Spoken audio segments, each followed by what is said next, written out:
Halo, Assalamualaikum warahmatullahi wabarakatuh. Salam, Om Swastiastu, Namo Buddhaya, salam kebajikan. Kembali lagi bersama saya, Bintang Dulangga di Bincang Pemasyarakatan.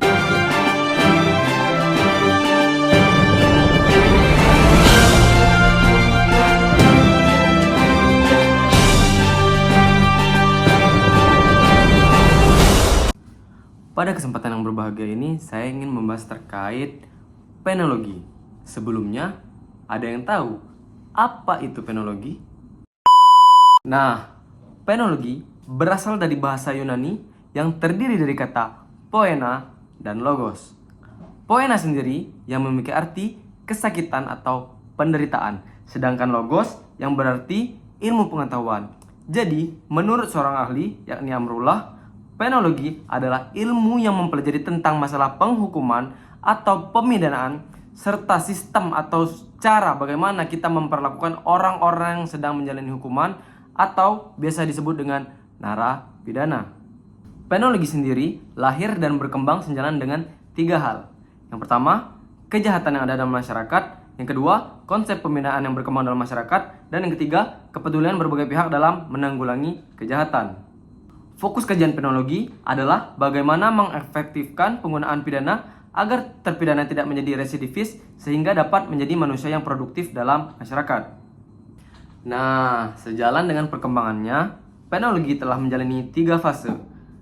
Penologi klasik yang memfokuskan pada upaya pembinaan terhadap pelaku, termasuk upaya untuk mengelola penjara agar berfungsi secara efektif dalam membina narapidana.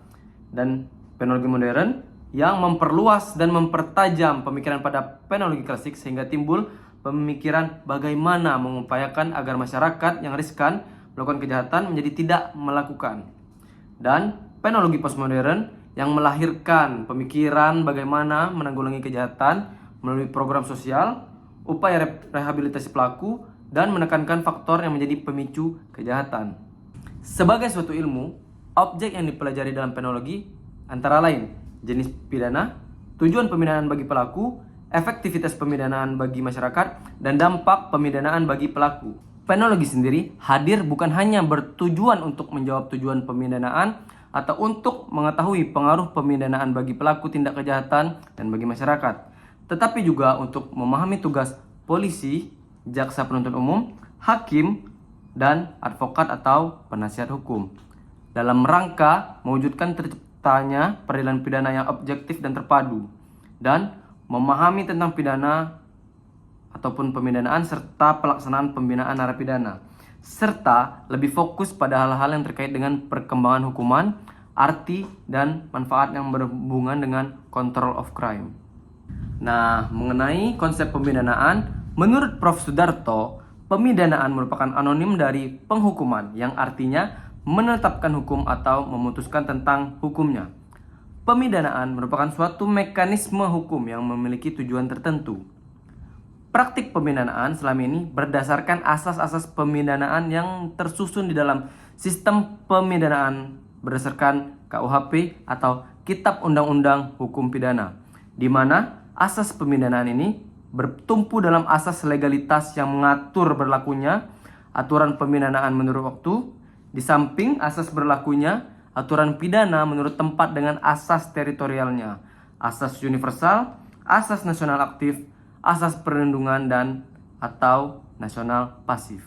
Mengenai teori tujuan pemidanaan, terdiri dari 3, yakni teori absolut, teori relatif, dan teori gabungan. Teori absolut beranggapan bahwa pidana mutlak ada karena dilakukan suatu kejahatan.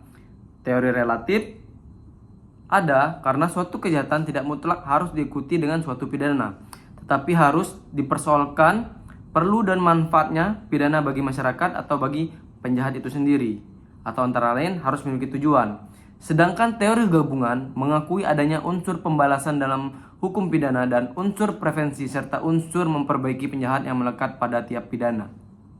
Mengenai kelembagaan, ada kepolisian yang berperan sebagai penyidik.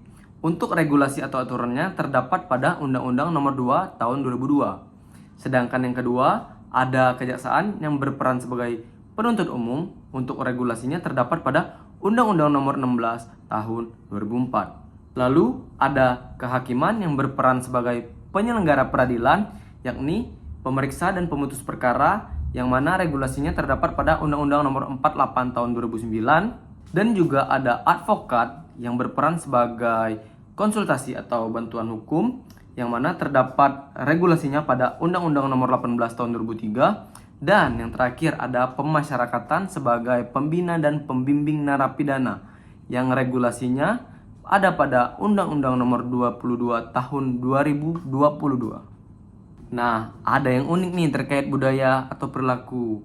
Menurut ahli, yakni Friedman, budaya hukum adalah keseluruhan dari sikap-sikap warga atau masyarakat yang bersifat umum dan nilai-nilai dalam masyarakat yang akan menentukannya. Terkait pidana, ada pidana denda, yakni pidana berupa kewajiban seorang yang telah dijatuhi pidana denda oleh hakim untuk membayar sejumlah uang tertentu oleh karena ia telah melakukan suatu perbuatan yang dapat dipidana. Lalu, ada pidana bersyarat, yakni suatu sistem penjatuhan pidana oleh hakim yang pelaksanaannya dilaksanakan pada syarat-syarat tertentu. Pidana mati. Pidana mati adalah pidana terberat yang dijatuhkan pengadilan kepada terpidana dengan kejahatan serius seperti terorisme, pembunuhan berencana, atau bandar narkoba. Untuk pidana penjara, yakni merupakan bentuk pidana pokok yang berupa perampasan kemerdekaan terpidana. Sedangkan pidana kurungan menjadi salah satu jenis pidana pokok yang berupa perampasan kemerdekaan namun lebih ringan daripada pidana penjara. Biasanya dijatuhkan untuk tindak pidana pelanggaran ataupun kejahatan ringan. Ada juga pidana kerja sosial yang merupakan sanksi alternatif berupa pengerjaan tugas sosial tanpa imbalan bagi pelaku tindak pidana ringan. Ada juga pidana tutupan yang menjadi jenis pidana pokok di Indonesia, yang mana menjadi alternatif bagi pelaku kejahatan politik yang didorong dengan maksud yang patut dihormati. Ada juga pidana pencabutan hak yang menjadi jenis pidana tambahan, yang mana hakim mencabut hak-hak tertentu dari terpidana yang bertujuan untuk membatasi ruang gerak pelaku tindak pidana tertentu. Dan ada pidana perampasan barang yang menjadi tindakan paksa mengambil alih aset hasil kejahatan atau alat yang digunakan untuk melakukan suatu kejahatan.